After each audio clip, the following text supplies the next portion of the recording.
तो मान सकते हो कि बचपन में पैसा नहीं था, फिर पैसा आने के बाद भी वो एथिक्स जरूर मेंटेन रहेगी, अनाप शनाप खर्चे नहीं करने। बीच में एक टाइम मेरे को शौक चढ़ा था अनाप शनाप खर्चे करने का, जनरली बताऊंगा, शादी के आसपास। शादी से कुछ टाइम पहले, 2019 से पहले, कि जहाँ पे मैं, भाई बहुत पैसा, भाई के पास बहुत पैसा है ऐसा रखा था कि कुछ भी ले लूंगा, शादी हो रही है ना, एक ही बार तो होती है, ये ले लो, शादी करनी है, कार्ड बांटने हैं, गोल्ड लगा के बेचेंगे ऐसा माइंड सेट आ रखा था।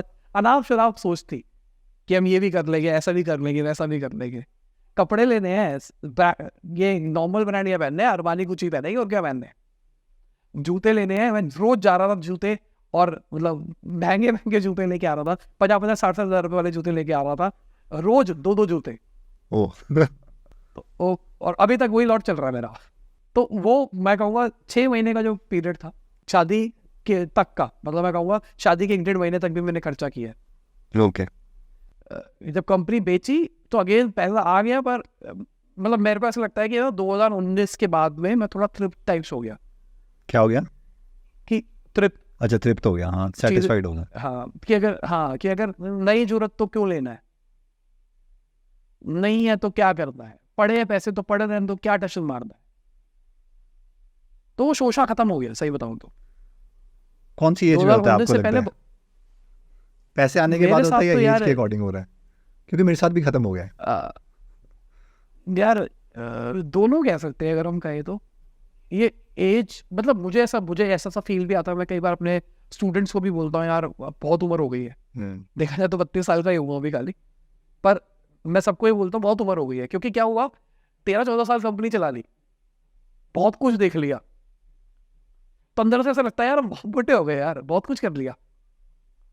तो मुझे लगता है कि जब लाइफ में एक लेवल पे प्रोग्रेस करने के बाद एक लेवल पे अचीव कर लेते हो ना, जब चीजें मैटर नहीं करती, बहुत सारी चीजें, कि यार जो चाहिए था लाइफ में वो मिल जाएगा, अब तो जो लेना है वो फाइनेंशियल फ्रीडम कह सकते हो एक बार को। जब वो पॉइंट अचीव हो जाता है ना, तो उसके बाद में ना बहुत सारी चीजें रेलेवेंट नहीं रह जाती। ये मेरा पॉइंट है, मतलब मेरे को ऐसा लगता है। नहीं, खर्च करने को तो कुछ भी खर्च कर दो, मैस्लो पिरामिड है अभी। हाँ, तो उसमें भी मैस्लो पिरामिड में यही है कि आपका बेसिक जो चीज़ें होगी, फिर आप एक बड़ी उसमें सोचते हो कि यार लाइफ किसके बारे में है, मोर्टेलिटी क्या है, कि क्या ही है ये। देखो, अगर लग्जरी पॉइंट ऑफ व्यू से बात करके चलूँ तो जितनी की कंपनी बेची है मैंने, उतने का मैं घर भी ले सकता हूँ, एक रॉयल्स रॉयस ले लेता हूँ, ठीक है ना। खर्चों तो नाप शनाप करने में जितने खर्च कर लो, पर मैं नहीं खर्च कर रहा क्योंकि मुझे जरूरत नहीं लग रही है।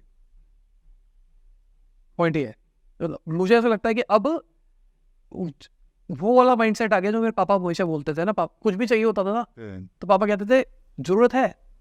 हाँ, वही वाला। फिर मैं अपने आप से पूछता हूँ जरूरत है, नहीं है तो क्यों लेना है। अब जैसे हमने अभी एजेंसी भेज दी, तो अब हमारे पास में लपास के अंदर 2 ही एम्प्लॉइज है। तो अपनी टीम को ही समझा रहा था कि अब हम सिर्फ कंटेंट प्रोडक्शन कर रहे हैं, सिर्फ यूट्यूब का काम कर रहे हैं और कोर्स बेच रहे हैं। अब ये बिजनेस इंडिपेंडेंटली पैसा कमाएगा और इसी से हम इसी के एसेट्स खरीदेंगे, कुछ नया नहीं खरीदेंगे। मैंने अभी एक नया ऑफिस लिया है, तो मैंने कहा ये वाला जो ऑफिस है, ये वाला ऑफिस मैंने दे दिया अपनी जेब से, अब ओवरहेड जो भी होगा वो बिजनेस कमा के देगा। लॉजिकली कंपनी बेचने से पहले ही ऑफिस ले लिया था मैंने, तो इसका इंटीरियर का काम चल रहा था, जिसमें लंबा खींच गया। तो पर कैमरा लेना एग्जांपल के लिए, अभी हम एक नया शूट कर रहे हैं साहिल खन्ना टॉक शो के अंदर, तो उसके अंदर हमारे पास 3 कैमरे हैं, तो मुझे पोटेंशियली लगता है मैं 2 कैमरे और ले सकता हूँ, ठीक है। अब मेरे पास पैसे पड़े, मैं आराम से ले सकता हूँ, पर मैं कह रहा हूँ नहीं, कंपनी खत्म नहीं कर रही है भाई, जब तक वो पैसा नहीं आएगा कंपनी से, तब तक मैं रीइन्वेस्ट नहीं करूंगा। जो कि आई थिंक एक अच्छा बिजनेस माइंडसेट है, क्योंकि जब आप दूसरा हो जाता है ना, वो फिर आपका माइंड जो एक्चुअल में रेवेन्यू क्रिएट कर सकता था, वो ईजिएस्ट वे ढूंढेगा, बाईपास हो जाएगा वो लॉजिक, और पैसे खर्च दो, ये पैसे कर दो, आप पैसे फेंकने लग जाओगे, जो ज़्यादातर फंडिंग कंपनीज के साथ होता भी है। बिल्कुल, तो मैं उसके हमेशा से अगेंस्ट रहा हूँ, तो मैं नहीं खर्च कर रहा, जनरली बताऊँ तो।